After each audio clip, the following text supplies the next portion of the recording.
Brian, just look at the track record. You know it's eventually going to happen here, but I don't think it's going to happen, as quickly as maybe, simply because you're here as somebody's completely different personnel, offensively and defensively. But if you just look at his track record, I think a lot of today had to do with just what our staff's been in place for a while, Vic and Rob, and then theirs is entirely new. It's only the fourth game of the year. So I think, I think they'll continue to get better, and hopefully we will. And can you talk about how you guys really seem to have things going with your staff? It seems like you're going in the direction maybe you want to go in. It's more week to week, and I sure didn't hear that from the media about 4 weeks ago. We did because of how we finished. We were terrible coaches no more than 5 weeks ago. So I know you're not locally from around our place, but it goes week to week. I'm sure once we lose, it'll flip back the other side. How gratifying was it to get balance today for both sides? 608 overall, 340 on the ground. Well, we need to we need to run the ball better at some point in time. But again, a lot of it had to do with what they did. I thought our offensive line did a great job. Just that. The only thing I thought they did was they didn't play smart. I think we had maybe 5 penalties up there, 1 touchdown callbacks, some critical penalties. But as far as pass protection, run blocking, Brad Scott might do, Bill Napier, the tight ends, the offensive line, a great job, along with Andre Powell and the running backs. But it's good to get a good 300-yard game. We had a couple last year, and hopefully that can present some problems for defenses in the future when they see we have a chance to get back to our productivity we had last year running the ball. Tommy, best overall game of the season, but still some things to work on, obviously. Yeah, like I said, the penalties, we had a bunch that really I think there's 5 up front at critical times. We were at a point we could have really finished them off. And just we were on worst inning. I think Florida State was the same thing second half. Because I think we would finish them off. We could have put the nail in just a little bit deeper, and we had some self-imploding. That's the correct usage of that offensively. And defensively, it seems like we got a chance to break their back, and all of a sudden they'll throw that tempo changer at it. Don't adjust real good. We got a chance to knock them out. But the second half, I thought we did. We scored, kind of broke their spirits first drive, and defensively had a bunch of 3-and-outs that I think kind of really set the tempo for the second half. And it said it's going to be a long day. You think this game kind of puts a spin on it where y'all guys prove now, if they're going to try to stop the run, Harper's now shown again 4 games in a row he's going to get it done. No, I don't want to try to read too much in the wind because of what Ken said. We got a new staff, trying to get things going, and I don't know if this game, we're 4-0. We surely jumped the gun. I thought from maybe a team standpoint last year, with too much excitement with a good start. So I don't know if this proves anything other than the fact that against them, they were undermanned on the defensive line. They've had some injuries. We ran the ball well, and whether we do it next week versus Georgia Tech, I think will answer another question. And I don't think this reveals any kind of great Pandora's box or anything that kind of discovered something.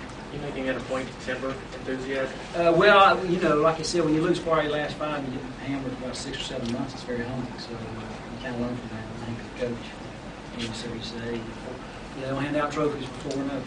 We'll find out. Let's see if we can get to 5. Did you not get a sense, though, today, a further sense of how good potentially this team can be? Well, I think you learn something every week, Jeff. I think we discovered a little bit about the running game today. I think next week we'll need to discover something else. But I think rush for over 300 yards. There's obviously potential there. But again, they don't give out trophies for that either. Rushing over 300 yards. But we needed to have more productivity than we had in the first 3 games running the ball. It answers that question, and that question only, I think, about how good the team was. CJ had talked about during the week that he needed to be more patient, waiting for the holes to open, not to get too excited. Did you see that he made progress today, not just with the numbers that he put up, but just in his overall performance? Both of them look like they performed well. Whether it's patience or we do 2 kinds of blocking. One's a heavy zone blocking, which involves patience. We do some man blocking, which it's a predetermined goal. So I need to see how much he ran zone blocking plays with involve patience, or the man blocking schemes, which he didn't. So I don't know how many of each that he had to say, yes, he definitely improved with his patience. I think you'd be able to get some defensive pressure up front with just your front 4. You think I should? Or I think you would be we got some, but we got a lot of times we didn't. Sometimes, even though we rushed 3, it looked like we just kind of stopped at the line. It looked like we could apply pressure. It looks like we got to bring certain people to apply pressure. We got some that can get pressure and some that can't. And just hope that once it can, we'll get that tired. Once it can, it looks like they definitely have to struggle. Talk about the vision of your backs. It seems like they really can see. They had some good cuts today. You know, again, I think the offensive line had something to do with their vision, because I think the holes might be a little bit bigger today than they possibly were in some of the other games we played. So that kind of helps your vision. But it did look like, without looking at the tape, it did look like they made some good cuts. And as they say, saw all the cars on the freeway. Has Cullen's play even surprised you? Just his poise, even his pocket sense today? 25-39. I mean, people were downplaying his play through the first 3 games, saying he was doing a nice job of managing the offense. He did more than that today. Yeah, and it didn't 2 backs. But that's part of it. Because about everything we do, Jeff, involves a run check at the line. So, managing the team kind of, nobody really knows in here how much exactly we give him, how much Rob gives him. So he does do an excellent job. And every defense presents different problems as far as run checks. He's thrown the ball really well, as you can tell, but a lot of people think managing just getting out of the huddle, getting on the line, and handing it off. But with us, it involves a whole bunch with run checks and some pass run to pass checks. So we've been really, really pleased how he's done. Because, like I said, the competition is only going to get stiffer. It's a little stiffer today than it was the last 2 weeks, and it'll get stiffer next week and the week after that. So right now, every question, every test thrown up to him, he's answered. How important was he came back for that long kickoff return? That seemed like it would have been a play that might have hurt you guys last year, but you guys didn't seem too phased by it. I think it was important that we answered. And we talk a lot about that. There's not one play early that's going to make a difference in the game.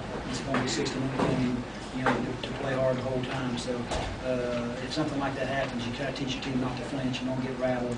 And there's usually an example from every Saturday. And the example I usually seen last night was Arkansas, Alabama, and Arkansas was down 21-10, 21-3, 31-10 maybe, and came back and took the lead. So we talk about that, and I think once they can see examples on the field, week to week, it helps them a whole bunch not to get rattled when a kick return or a big play, or while they get behind by 10 or 14 points.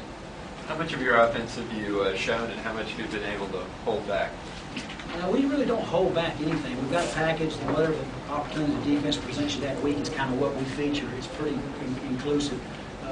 Obviously, Georgia Tech has a different front, so we'll have a different plan of attack. But our whole offense is in. We don't use the whole package every week, depending on what the defense, what kind of even odd, 3-4, 4-3, pressure zone, depends on what it is. So our whole offense is in. We just don't use the whole. We don't take the whole offense into every game. Was red zone a little troubling for you today? I think we had to settle for some field goals, but again, I think that's, I'm anxious to see how good a team they are towards the end of the year. NC State might be a pretty good team, so it was a little bit frustrating, but 42 points is pretty good. Some field goals that you like to, you like to score every time. It's just hard to do with the competitiveness now in the games. Would you like to maybe put the game away a little bit more there in the fourth quarter when you're not playing your ones all the way down to the end? Yeah, you would, but all of a sudden you look and you just start adding up those, touchdown, 2 points, starting out how many scores you're down, and all of a sudden at the end, just once we got back ahead by 3 scores, we said let's just keep them in there and just pound them, go ahead and run it out. I'd hate to go in there and turn the ball over, get some penalties, and it's important. I think we need the clock up here at the end and just go and finish the way we did. But I'd like to get ahead by 40 points and then put some other guys in. But just the way the game went, and all of a sudden they scored, and all of a sudden you look at an onside kick, and they were going to kick for touchdown. Those things start going through your head. And I learned in Tulane, I used to get way far ahead, and all of a sudden the other teams start catching up, and how to kind of play with the clock and figure it out. I'm a sissy, on my comfort zone margin of a victory. Or chicken, I should say. Sissy. Scared, chicken. I'm all those. Anything else? We got players waiting to come in. Thank you, Coach. Thanks, Tom. Yeah, I'm ready to go.